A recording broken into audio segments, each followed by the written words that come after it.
योगेंद्र राणा। माननीय अध्यक्ष महोदय, सबसे पहले तो मैं आपका बहुत बहुत आभार व्यक्त करता हूं, धन्यवाद करता हूं कि आपने मुझे 0 आवर्स में बोलने का मौका दिया।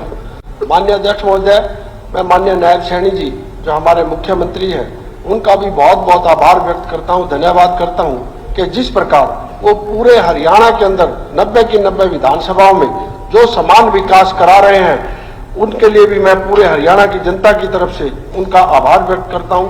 माननीय अध्यक्ष महोदय, 2020 में पूरे विश्व में, पूरे देश में और पूरे हरियाणा में भी जिस प्रकार से कोरोना महामारी आई थी उसकी वजह से हमारे देश में और प्रदेश में विकास की गति कुछ कम हुई थी, लेकिन अब मुझे पूरा यकीन है कि अब ट्रिपल इंजन की सरकार आने वाले 5 वर्षों में 3 गुना गति से काम करेगी। और इसी के मद्देनजर माननीय अध्यक्ष महोदय, मैं असंध विधानसभा से आता हूं। असंध विधानसभा में भी पिछले 10 वर्षों में बहुत से काम हुए, लेकिन उसके बावजूद भी कुछ ऐसे काम हैं जिनकी अभी और आवश्यकता है। माननीय अध्यक्ष महोदय, सबसे पहले तो मैं आपको ये बताना चाहूंगा कि असंध की जो भौगोलिक स्थिति है वो करनाल से भी 45 किलोमीटर और पानीपत से भी 45 किलोमीटर और जींद और कैथल से भी 45 किलोमीटर है। तो माननीय अध्यक्ष महोदय, मैं आपके माध्यम से माननीय मुख्यमंत्री जी से निवेदन करना चाहूंगा, जब भी जिले बने तो उसमें असंध को प्राथमिकता के हिसाब से जिला बनाने का एक मेरा और जनता का काफी पुराने समय से ये लंबित मांग है, इसको पूरा किया जाए। और दूसरा, माननीय अध्यक्ष महोदय, मैं आपके माध्यम से माननीय मुख्यमंत्री जी से निवेदन करना चाहूंगा कि जिस प्रकार से असंध करनाल से 45 किलोमीटर है और असंध से जींद रोड जो 152D और दिल्ली से जो कटरा हाईवे है वो भी असंध के पास से गुजरता है, उसकी वजह से करनाल और जींद जाने वाले जो वाहन हैं भारी मात्रा में जाते हैं। तो उसकी वजह से मैं आपके माध्यम से निवेदन करना चाहूंगा कि जो करनाल असंध सड़क है उसको 4 लेन किया जाए, जिससे आने वाले वाहनों को राहत मिल सके। और ऐसे ही माननीय अध्यक्ष महोदय, मैं कोहंड से लेकर एक असंध की एक सड़क है, वो बूढ़ा के अंदर एक बॉटलिंग प्लांट है और ददलाना के अंदर एक रिफाइनरी है। आपकी विधानसभा भी माननीय मुख्यमंत्री माननीय अध्यक्ष जी उसी में आता है। मुझे उम्मीद है कि आप भी उसमें जरूर सहमत होंगे, क्योंकि इस बारे में 2-4 बार मेरी आपसे भी बात हुई है।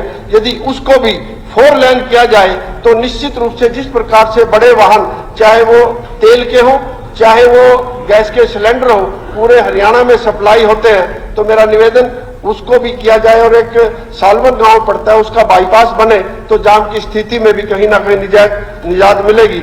माननीय अध्यक्ष महोदय, मैं आपके माध्यम से ये कहना चाहूंगा कि असंध में जिस प्रकार से 45 किलोमीटर है बड़े शहरों से, ट्रॉमा सेंटर की बहुत ज्यादा जरूरत है, क्योंकि ट्रॉमा सेंटर ना होने की वजह से कई बार जो एक्सीडेंटल केस होते हैं या सीरियस मरीज होते हैं उनको कहीं ना कहीं अपनी जान भी गंवानी पड़ती है। और एक वहां पर 100 बेड का हॉस्पिटल, एक जो हमारे ACS हैं जो डायरेक्टर हेल्थ है उनके पास एक लंबित है।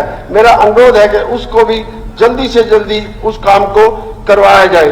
तो माननीय अध्यक्ष महोदय, मैं आपके माध्यम से माननीय मुख्यमंत्री जी से निवेदन करना चाहूंगा कि युवाओं के लिए एक दादूपुर के अंदर शूटिंग रेंज की फिजिबिलिटी सारी पूरी हो चुकी है। यदि वहां बने तो निश्चित रूप से वहां के युवाओं को जिस प्रकार से हमारा प्रदेश खिलाड़ियों का प्रदेश है उनको और आगे जाने का मौका मिलेगा। और माननीय अध्यक्ष महोदय, असंध के अंदर एक सब डिवीजन राज्य परिवहन विभाग का जो 2017 से उसके मंजूर हुआ है, उसमें भी अभी वो शुरू नहीं हुआ, तो मेरा अनुरोध आपके माध्यम से वो भी शुरू किया जाए। एक मैं आपके माध्यम से माननीय मुख्यमंत्री से अनुरोध करूंगा कि असंध के अंदर एक HSVP का सेक्टर बनाया जाए और ऐसे ही एक औद्योगिक क्षेत्र असंध में जरूरत है माननीय अध्यक्ष महोदय, क्योंकि 152D की वजह से वहां यदि कोई लॉजिस्टिक हब या कोई औद्योगिक क्षेत्र बनेगा, निश्चित रूप से वहां के लोगों को, किसानों को और सबको बहुत लाभ मिलेगा। और ऐसे ही महिलाओं के लिए भी मैं आपसे अनुरोध करना चाहूंगा अध्यक्ष महोदय, वहां पे कोई ऐसा एक ट्रेनिंग सेंटर बने जिससे वहां की हमारी बहनों को कहीं आगे बढ़ने में कोई ना कोई उनको मदद मिले। और ऐसे ही वहां एक शुगर मिल है, माननीय अध्यक्ष महोदय, शुगर मिल एक प्राइवेट कंपनी ग्लोबल को दिया गया है। मेरी और मांगे रहती है माननीय अध्यक्ष जी। लिख के दे। ठीक है, धन्यवाद।